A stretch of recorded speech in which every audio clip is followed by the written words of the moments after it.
Bonjour, monsieur. We are coming to you from the Eiffel Tower. Welcome to the podcast. Chatting Around the Campfire is presented by Red Raider Robotics. My name is Erica. I'm Flynn, and today we are joined by Elizabeth and Brendan. Elizabeth is a student on our business team, and Brendan is on manufacturing team. And today we will be talking about our pit that we have at competition. So let's get chatting. So what brought you onto the team? He's reviewed. Well, I personally joined it because my siblings have done it and it sounded fun. But I wanted to help with the business side of things. Yeah. I joined because my family was also on it and I plan to go into engineering, so it's a great stepping stone. And Brendan, what team are you on? I'm on manufacturing. Thank you. When did you join robotics? I joined, this is officially my first year. I joined my freshman year and I've been here, this is my third year. All right. So diving into the topic for today, what is a pit? Like your definition of the pit? The pit is where the robot comes in to get fixed and tuned up after a match to make sure everything works accordingly and is all tip-top shape. Do you have anything to add to that, Elizabeth?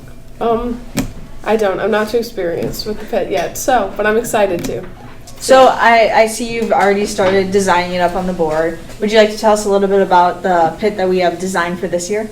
Yeah, so this year we really want to focus on having a really fun image to look at for when people come up to our pit. And some of that includes some really symbolic things that represent our team. And we've added some fun ideas that we hope work. Would you like to elaborate on the fun ideas? Yeah, so one of the especially fun ideas is a fish. Specifically a red and blue beta fish, because red and blue is Red Raider Robotics colors. And, no one can really say that they have a fish in their pit except us. And it works with the rules. Yeah. It is allowed. So live animals are allowed in the pits this year. That's fascinating. Next year, probably not. Yeah, they're going to make a rule just because of us. Yeah. So why, Brendan, why don't you tell us, what goes on in the pit? What is it for? The pit, so when the robot comes in, we have our toolboxes full of tools that our pit crew, crew of manufacturers that will check all the fasteners and everything on the robot, wires, pneumatics, and just make sure everything is secure and it's ready for its next match.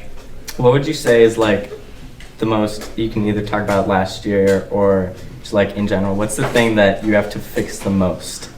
Last year we had to fix a lot of our brackets because they kept snapping off and our air compressor kept overheating and was not holding air. So those are the two most broken things. And for that, do you just have a stockpile of extra parts that you have? We bring a few spare parts that are most common to break. All right. And also, we'll have a 3D printer this year. How do we use the 3D printer integrated into our robot? So what parts on our robot are 3D printed and how would we use it at the competition? A lot of our spacers and shrouds are all 3D printed. It allows them to be lightweight but durable, and we can get them out way faster and have more complex designs. The printer there is more for show and showing off what we can do with it, but we stockpile a ton of parts because we can mass produce them with those printers. Is there a limit to how many people are allowed in the pit, or? I believe there is. I think it's 5, but we're kind of amending it to 3 because to have a robot plus your toolboxes and everything gets a little crowded. Mm-hmm. And then for your tools, what's the extent of tools? Do you have saws? Yeah, I know you don't have saws, but well, do you have saws? Yes. Wow. We occasionally carry saws, abrasive discs, a lot of power tools, and just hand tools, socket sets, drill bit sets, wire strippers, crimps, electrical tools, and any pneumatic cutters and everything we need. Mm-hmm. So I know from seeing pictures of a competition, that the pits are generally small. Why don't you explain the dimensions and how it looks actually in a competition setting?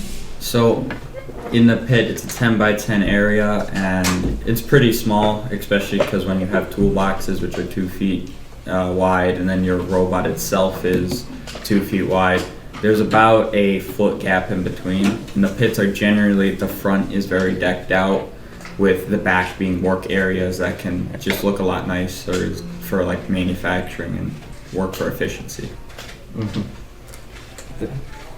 I don't know. Is it no mullet's party in the back? It's like business in the front. Business Kinda casual in the front, it's party in the the back. opposite in a pit. Business in the party in the front. You're inviting people. Business in the back. That was such a great analogy. I'm proud of that. It's a backwards I'm proud. analogy. Yeah. Party in the front, you want to get people to come in. Yeah. Yeah. Oh, well, actually, Yeah. Okay. well, but do you want to talk about what draws people to our pit, like buttons, maybe? yeah, so we are going to have a corkboard of all of our buttons on display. We work really hard on the buttons, and they're handed out to people to engage robotics with everyone. What else? We have campfires. We're planning to have them on the top of our sign so that they really attract the eye right away, And campfires are a big part of our team because we have them every meeting at the end, kind of to round up the meeting and know what everyone did. So, yeah. Also the name of this podcast. Yeah. Yeah. Yep.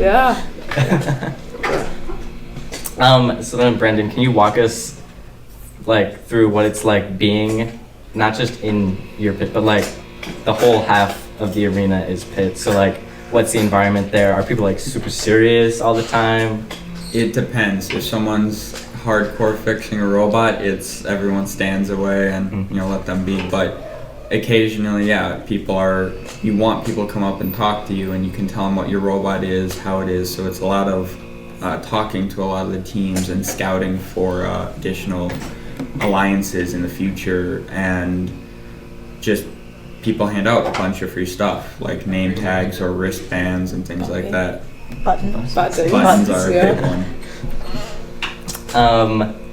And then, is there anything specific that people on the pit crew do to prepare for a competition, or is that all done through your season work and what different parts of the robot get fixed in what ways?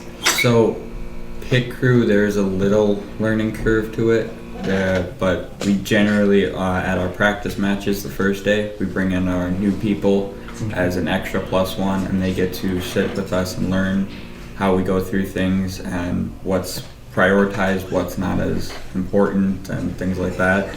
But once we get into the hardcore season, it's our strict 3 people. So what do you think on our robots break a lot, obviously. What do you think on the field is what would be the main thing this year that would cause damage on a robot? Always other robots blocking you from scoring and trying to get you away from your community. The slamming of 2 robots, even though they have bumpers, it does wear the robots out. Yeah. I haven't really thought about that a lot of the damage that does come is from other robots. Even though we're not battle bots. Yeah, that is a penalty. We'll go through kind of your top 10 essential needs that you have in the pit. If you can think about this for a little bit, if you had to rank everything in the pit, what would be your I need to have this, I use it after every match, and stuff like that? Well, I gotta say the robot. You kind of need the robot to compete. But other than that, hex key set with a wrench is about all you need to technically fix up most of the robot.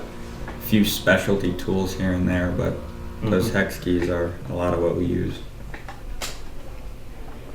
And then Elizabeth, I know we're hoping to have a TV on our pit this year. How's that gonna work?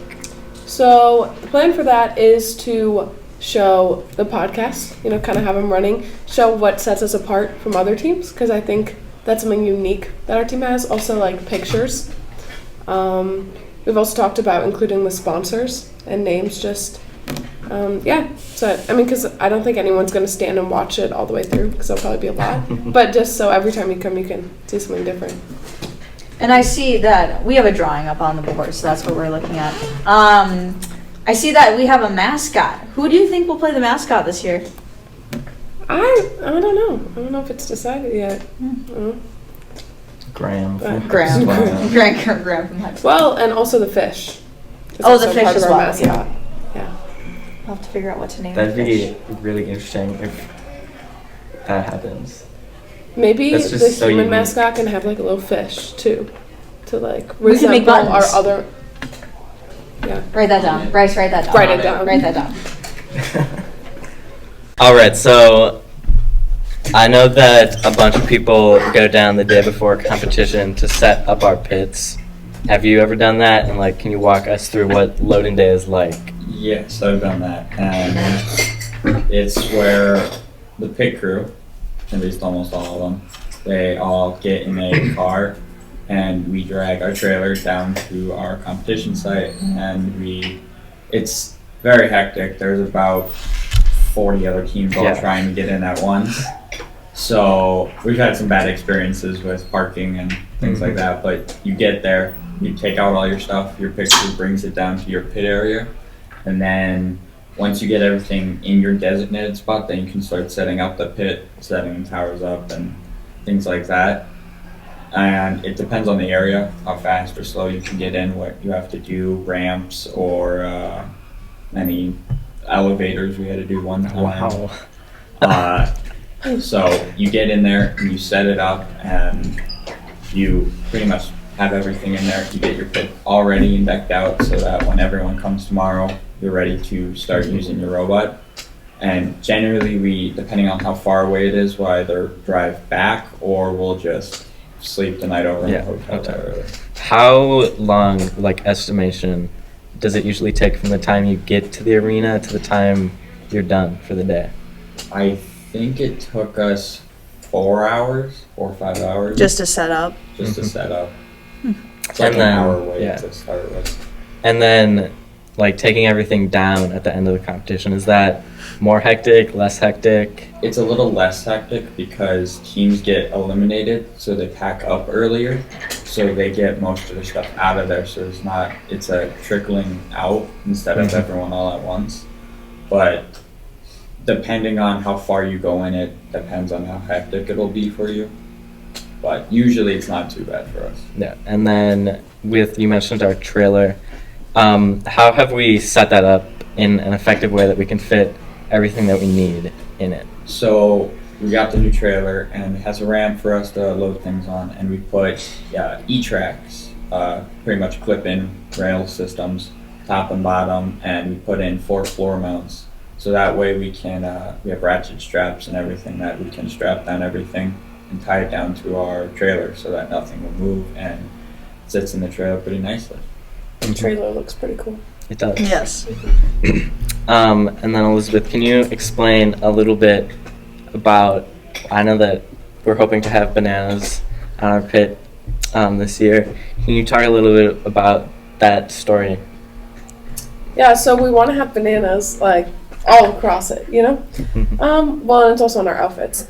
But I actually don't know the full story, but I know that an alumni just randomly grabbed a banana, did something with it, talked to it, called, ate it, something. Good old And all of a banana sudden, fun. yeah, Banana fun. banana fun, and all of a sudden now it's a big part of the team. It's on our outfits. Everyone's hats have it. There's, what else? The helmets. Yeah. So where'd the fish come from?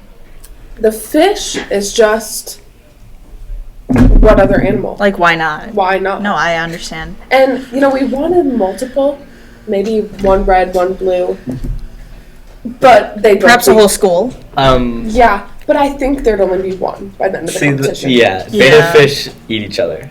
Yeah. Oh. And who doesn't want a multicolored fish? All right. So, Okay. but I think what we need to do is like have a banana with a blue and red beta fish on it. Like you know, like mash the two together. Interesting. Yeah. All right, and then we mentioned that you go down a day before, on like a normal competition day. Do you get to the arena early, and what do you do in the time that you have, extra time that you have? You get there a little early. You get there with your whole team because the pit's open at a certain time, usually like 8. But you can go down there and pretty much get your robot ready and everything, but usually you do that the night before because you have an hour or two after competitions end to work your robot. And so it's mainly just getting everything in order and getting ready for the day, getting the stuff you stored in there out of there, and pretty much handing things out, getting safety glasses on, and things like that. Yeah, and then you mentioned that you can stay an hour or two afterwards. How much change goes on in the robot in those hours, and what can you legally change? You can change things. If you change things, you have to get your robot re-inspected by the inspectors. So anything majorly changed, say you grind down a part shorter or anything like that, they have to inspect it again. So typically it's not a ton of changes, but if something breaks, you replace it. Or if it's like something got wear and tear, you know, hey, we have the time, we're just going to replace it so it's nice and strong for tomorrow. So that's kind of like a time to reset, where as in between matches you don't have the full hour. and then this is a little bit different. Lunchtime. What does it look like? What does it look like? I don't know what it looks like. For normal members, we get an hour and we go somewhere.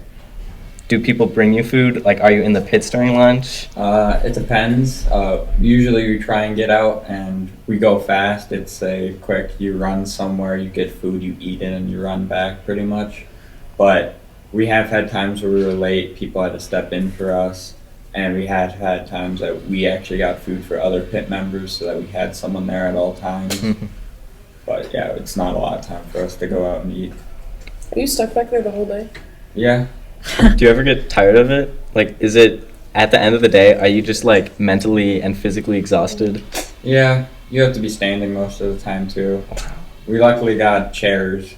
Not a lot foldable ones, but so maybe we had bean bags this year. I think that's would be fun. It would take up space though. Yeah, we don't have that much space. They could like stack stackable bean bags that you bring out. Inflatables. Inflatable beanbags. Yeah. Speaking of other decor items, Elizabeth, why don't you tell us about the awards that we could give to the other teams? So the idea of them is that, like, to show really our gratitude. Yeah, really that teams. We're invested in the competition, and he knows more about it. Yeah, that we're kind of like really paying attention to other teams. During the weekend, last year we got a Spirit Award from Wild Stang. We were sitting in the same section as them, and they like noticed that, oh, we're doing a great job. So they offered us just a little award that they made. So this year we're hoping on doing the same thing. We're watching other teams for what spirit they have, how the robot is crafted, like the innovation, and any other things that we can think about and just recognize other teams. Because not only is that like forming bonds between teams, but it's also good for like our Impact Award, showing that we're interacting with other teams. Yeah, we're interacting with other teams. I think it's also like, so the judges give out like Spirit Awards, right? Yeah. Yeah. So, but I think it shows that like a lot of teams have Spirit too. Yeah. So it's recognizing that within the other teams. Yeah, not just from judges. Only one person can get a specific award, but you know, every team does a pretty good job of innovating in a creative way. So recognizing that and awarding them is a great way. So I know, like, when we're trying to present ourselves, we want to show that we're, you know, a good team, but at the same time, we don't want to be bragging the whole time. Mm-hmm. How do you think the elements in our pit would just be enough so that we could show off what we're doing without going over the top? I know that was a little bit of a problem last year with our hype squad. We were, like, too hype. Really? We were. Well, we'll have Grandma on to talk about that. Yeah. Well, I feel like we're trying to make the pit look really fun, but not. I mean, so we have the awards and the TV like showing stuff off, but I think it's also just. I think it's just trying to have people like make people have a good time by looking at it and being interactive without being like we don't want to have a banner saying Like in your face. we're the best team. Yeah. So, I mean, I don't know though, because who knows what the judges are going to think. You Right. guys might want to speak just because she doesn't know it. There's a difference between the pit and what we do on the other side, like ball competitions. Yeah, that's I think that's where we went over the top. Yeah. So they thought you guys cheering was too Our much. cheering was too much. Oh. I don't know. Because you want to, It's interesting. maybe it's not so much about, like, they want you to be passionate, but not, like, so loud. Maybe we were a little too loud. Or was it not the volume? It was like Obnoxious? Or what? cooperation, Oh. gracious professionalism. Yeah, maybe it's, I gotta start talking about this recording. So maybe we just need to be more observant about our surroundings, but still cheer on the team. I don't know. I think the award, like us giving out other awards, it's not only showing that we're seeing what other teams do, but we're interacting within the competition on a deeper level. Like, oh, we recognize teams like, oh, you have the best like sportsmanship, or you have the best, your logo's cool. I don't know. I think that's pretty cool. And I think that's another part about our 3D printer that we're gonna have. I heard Mr. Pesci mention that, like, if another team has a part that's broken and they need us to print it, we can do that for them. Yeah. So that's a really great way to help out other teams. Is there anything else that you guys want to add to this topic? No, you're good. It was great having you on the podcast. You're welcome back anytime. Thanks for joining us, and we'll see you next time around the campfire.